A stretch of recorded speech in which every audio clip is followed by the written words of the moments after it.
Assalamualaikum warahmatullahi wabarakatuh. Alhamdulillahirabbil alamin. Wassalatu wassalamu ala asrofil anbiya'i wal mursalin Sayyidina Muhammadin wa ala alihi wa sahbihi ajma'in, amma ba'du. Saudara-saudara Sivitas Akademika Sekolah Tinggi Ekonomi Syariah Bakti Nugraha yang kami muliakan dimanapun Anda berada, marilah kita bersama-sama mensyukuri nikmat Allah Subhanahu wa Ta'ala dan telah kita rasakan bersama-sama sebagai satu kenikmatan yang luar biasa. Lebih-lebih pada bulan suci Ramadan tahun ini yang penuh rahmat, penuh barokah, dan penuh maghfirah, dan insya Allah kita dijauhkan dari api neraka. Oleh karena itu, saudara-saudara sekalian, pada kesempatan yang berbahagia ini, saya akan menyampaikan materi yang sungguh sangat penting artinya bagi kehidupan kita. Dalam hukum Islam, kita kenal dengan syariat, kita kenal dengan muamalah, dan kita kenal dengan ibadah. Yang akan saya sampaikan pada kesempatan ini adalah kaitannya dengan muamalah. Apakah muamalah itu, saudara-saudara sekalian? Muamalah adalah hubungan antara manusia yang lain. Hubungan antara manusia dengan manusia yang lain. Kaitannya dengan kebutuhan-kebutuhan bagi hidup dan kehidupan manusia itu sendiri, yang kaitannya di dunia ini, yang insya Allah nanti hikmah daripada muamalah ini sampai di akhirat nanti.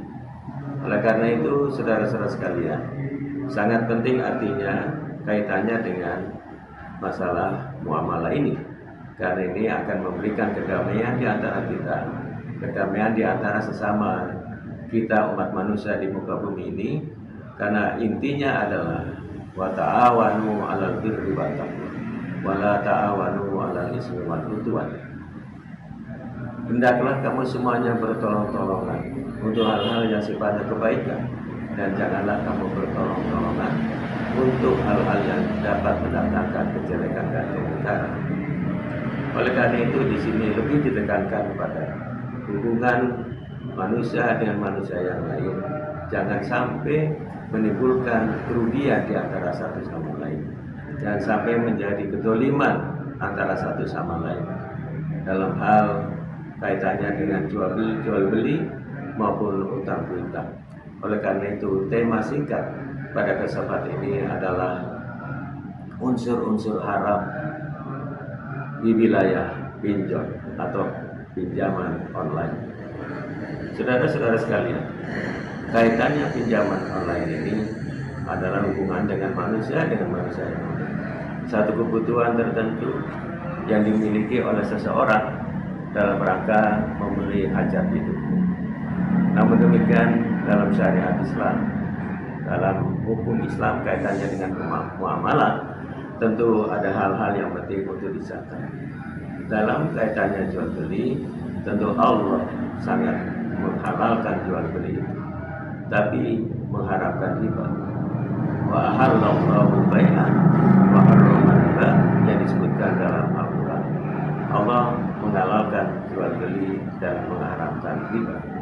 Oleh karena itu, hubungan satu sama lain tidak boleh dapat berkaitan, tidak boleh berkaitan dengan masalah-masalah yang mendatangkan riba. Walaupun Allah menyatakan halal orang untuk jual beli. Jual beli adalah tukar menukar di antara benda yang dibeli dan alat sebagai pembelian, seperti uang yang punya legalitas daripada alat tukar untuk transaksi bermuamalah di antara satu sama lain, sehingga tidak menimbulkan hal-hal yang kemungkinan dapat menzalimi satu sama lain karena akan punya nilai yang sama.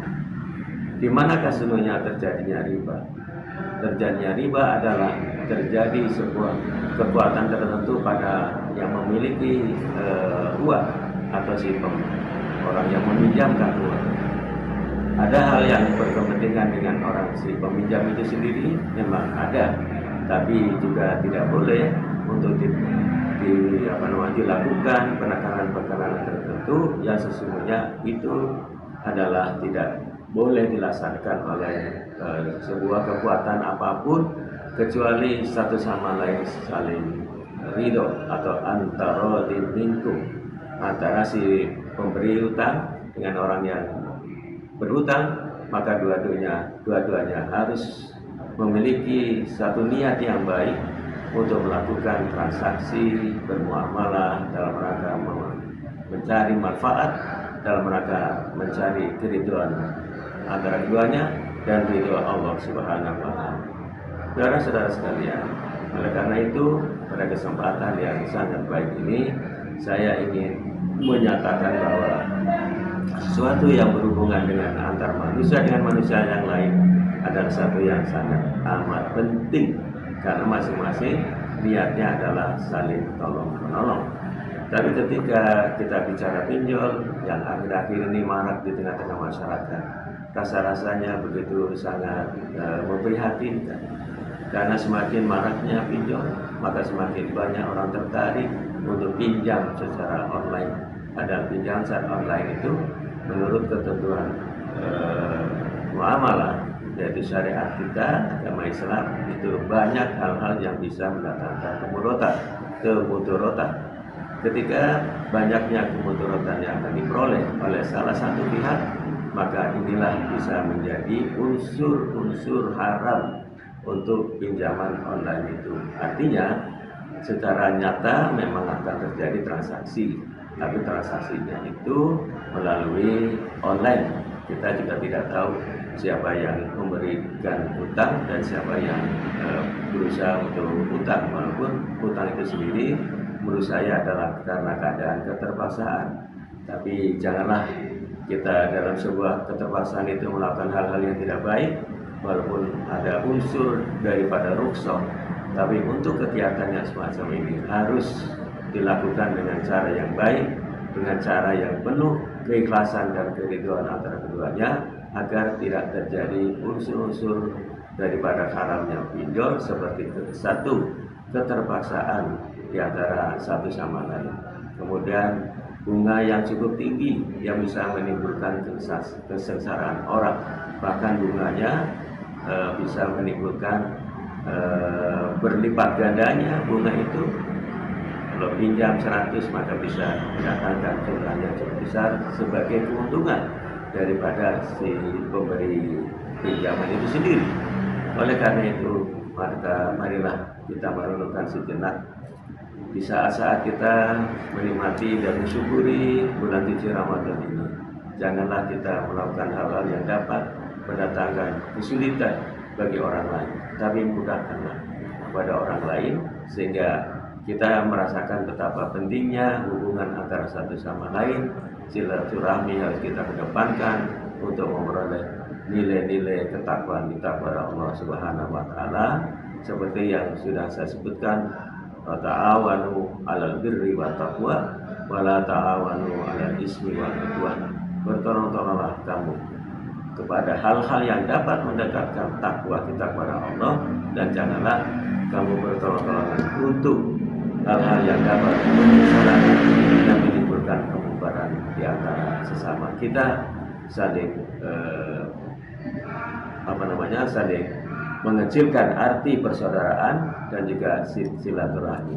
Untuk itu marilah kita banyak-banyaklah istighfar di bulan suci ini, dan kita meningkatkan kemampuan kita untuk senantiasa berbagi dengan sesama, khususnya dalam hubungan muamalah, hubungan satu sama lain, untuk meningkatkan derajat keimanan kita di sisi Allah Subhanahu wa taala. Terima kasih atas perhatian saudara-saudara sekalian, dan akhirnya saya ucapkan selamat berpuasa. Semoga Allah memberikan rahmat dan berkahnya, dan kita dijauhkan dari hal-hal yang tidak baik untuk melakukan kegiatan keseharian kita. Wabillahi taufiq wal hidayah. Wassalamualaikum warahmatullahi wabarakatuh.